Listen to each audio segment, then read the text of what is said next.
Hello, ഞാൻ ഇന്ന് വന്നിരിക്കുന്നത് എന്തായിട്ടാണെന്ന് അറിയാമോ ഗൈസ്? ഞാൻ ഇന്ന് എൻ്റെ സ്പെഷ്യൽ ഫ്ലോപ്പായി പോയ അപ്പത്തിൻ്റെ റെസിപ്പിയുമായിട്ടാണ്.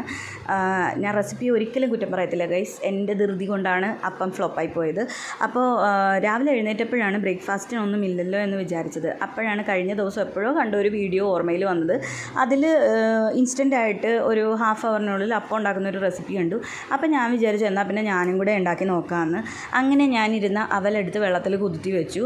കുറച്ച് തേങ്ങ എടുത്തു, കുറച്ച് അരിപ്പൊടി, തീർന്നു, ലാസ്റ്റ് ഉണ്ടായിരുന്ന അരിപ്പൊടിയാണ്, അതെല്ലാം കൂടി കൊട്ടി മിക്സിയിലിട്ടു. ആ കൂട്ടത്തിലേക്ക് ഈ അവലും തേങ്ങയും ഒരു 2 സ്പൂൺ പഞ്ചസാരയും ഉപ്പും കുറച്ച് ഈസ്റ്റും കൂടെ ഇട്ട് ഞാൻ നന്നായിട്ട് കാര്യങ്ങളൊക്കെ ഓക്കെ ആയിരുന്നു ഗൈസ്. എല്ലാം ഞാൻ വീഡിയോയിൽ കണ്ട പോലെയൊക്കെ തന്നെയാണ് ചെയ്തത്. അപ്പോൾ നല്ല സ്മൂത്തായിട്ടുള്ള നമുക്ക് നല്ലൊരു ബാറ്ററും കിട്ടിയായിരുന്നു കേട്ടോ. ഞാൻ എല്ലാം കൂടെ മിക്സ് ചെയ്ത് നന്നായിട്ട് ആവശ്യത്തിന് കുറച്ച് വെള്ളമൊക്കെ ഒഴിച്ച് അരച്ച് നല്ല മാവായിരുന്നു കിട്ടിയത്. പക്ഷേ പറ്റിപ്പോയതെന്ന് വെച്ച് കഴിഞ്ഞാൽ ഹാഫ് അവറൊക്കെ ഞാൻ വെച്ചായിരുന്നു, പക്ഷേ ഹാഫ് അവർ പോരായിരുന്നു എന്ന് തോന്നുന്നു. കുറച്ച് സമയം കൂടി ഇരുന്നെങ്കിൽ ഒരു പക്ഷേ നല്ല അപ്പം കിട്ടിയേനെ. കാരണം അപ്പത്തിന് നല്ല ടേസ്റ്റായിരുന്നു. ഞാൻ ഇതുവരെ അപ്പത്തിൻ്റെ മാവ് അരച്ചിട്ട് എനിക്ക് ഇത്രയും ടേസ്റ്റുള്ള ഒരു അപ്പം കിട്ടിയിട്ടില്ല. പക്ഷേ ഇതിന് നല്ല ടേസ്റ്റായിരുന്നു. പക്ഷേ ഞാൻ ഉദ്ദേശിച്ച രീതിയിൽ അപ്പം പൊങ്ങി വന്നില്ല. പക്ഷേ അപ്പം നല്ല സോഫ്റ്റും ആയിരുന്നു. പക്ഷേ സാധാരണ നമ്മളൊരു പാലപ്പം ഉണ്ടാക്കുന്ന ഒരു ലുക്ക് ഉണ്ടല്ലോ, ആ ലുക്കിൽ വന്നില്ല. അതുകൊണ്ട് ഞാനതൊരു കള്ളപ്പത്തിൻ്റെ ലുക്കിലുണ്ടാക്കി. പക്ഷേ ടേസ്റ്റ് വൈസ് നല്ല അടിപൊളിയായിരുന്നു. എന്തായാലും ഞാൻ ആ റെസിപ്പി ഇട്ടേക്കാം. അപ്പം ഫ്ലോപ്പായി പോയെങ്കിൽ എന്താ, കഴിക്കാൻ നല്ല ടേസ്റ്റ് ആയിരുന്നല്ലോ. അപ്പോൾ ആ റെസിപ്പി ഞാൻ എന്തായാലും പോസ്റ്റ് ചെയ്യണമല്ലോ. അപ്പോൾ അതുകൊണ്ട് ഞാനതിവിടെ ഇട്ടേക്കാം കേട്ടോ. അപ്പോൾ ഇതായിരുന്നു മാവിൻ്റെ ടെക്സ്ചർ. നന്നായിട്ട് കിട്ടിയായിരുന്നു കേട്ടോ. പക്ഷേ അപ്പം ചുട്ടപ്പോഴാണ് അപ്പം ഞാൻ ഉദ്ദേശിച്ച രീതിയിൽ മാവ് പൊങ്ങിയിട്ടില്ല എന്നെനിക്ക് മനസ്സിലായത്. ബാക്കി എല്ലാം സെറ്റായിരുന്നു ഗൈസ്. അപ്പോൾ എന്തായാലും ഞാനതൊന്ന് കാണിച്ചേക്കാമെന്ന് വിചാരിച്ചു. അപ്പോൾ നിങ്ങളും കൂടെ കാണും ഞാൻ അപ്പം ഉണ്ടാക്കിയത് എങ്ങനെയായി പോയിന്ന്. കണ്ടോ, എല്ലാം സെറ്റായിരുന്നു. ഞാൻ മാവ് ഒഴിച്ചു, നമ്മുടെ നോർമൽ അപ്പം പോലെ ചുറ്റിച്ചു, അടച്ചു വെച്ചു. പക്ഷേ ഞാൻ അടച്ചു വെച്ചിട്ട് തിരിച്ചു വന്ന് തുറന്നു നോക്കിയപ്പോഴാണ് ഗൈസ് അപ്പം പൊങ്ങിയില്ല, ഇതുപോലെ തന്നെ ഇരിക്കുമായിരുന്നു.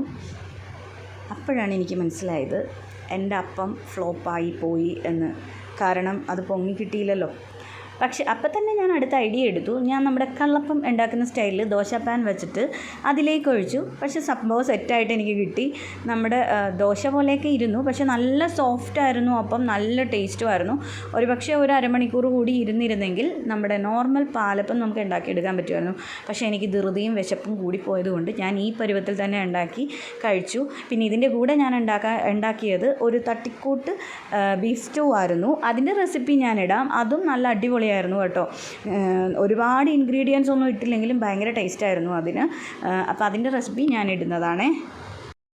അപ്പോൾ എല്ലാവരും എൻ്റെ അപ്പം ഫ്ലോപ്പായി എന്ന് വെച്ച് നിങ്ങൾ ഉണ്ടാക്കാതിരിക്കേണ്ട. എന്തായാലും നല്ല അടിപൊളി റെസിപ്പിയാണ്, നല്ല ടേസ്റ്റ് ഉണ്ട്.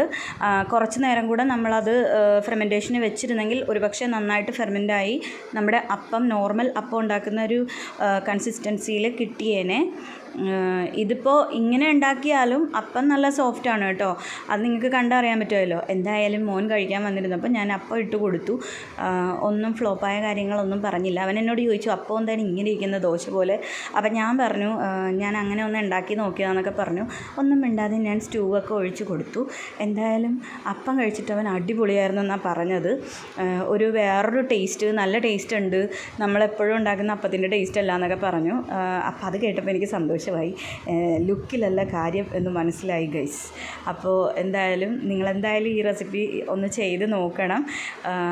ഞാൻ അതിൻ്റെ കാര്യങ്ങളെല്ലാം ഡിസ്ക്രിപ്ഷനിൽ കൊടുത്തേക്കാം. അപ്പോൾ എൻ്റെ വീഡിയോ ഇഷ്ടപ്പെട്ടിട്ടുണ്ടെങ്കിൽ ലൈക്കും സബ്സ്ക്രൈബും ചെയ്യാൻ മറക്കരുത്. പുതിയ വീഡിയോസ് കിട്ടണമെന്നുണ്ടെങ്കിൽ എൻ്റെ ബെല്ലൈക്കണിൽ ക്ലിക്ക് ചെയ്യണം. അപ്പോൾ ഞാൻ എന്തായാലും നമ്മുടെ ഈ ബീഫ് സ്റ്റൂവിൻ്റെ റെസിപ്പിയായിട്ട് അടുത്ത വീഡിയോയിൽ വരുന്നതായിരിക്കും. ബീഫ് സ്റ്റൂ അടിപൊളിയാണ് കേട്ടോ ഗൈസ്. നമുക്ക് പെട്ടെന്ന് ഉണ്ടാക്കാനും വളരെ സിമ്പിളായിട്ട് ഉണ്ടാക്കാൻ പറ്റുന്നൊരു ബീഫ് സ്റ്റൂ ആണ് ഞാൻ ഇന്നലെ ഉണ്ടാക്കിയത്.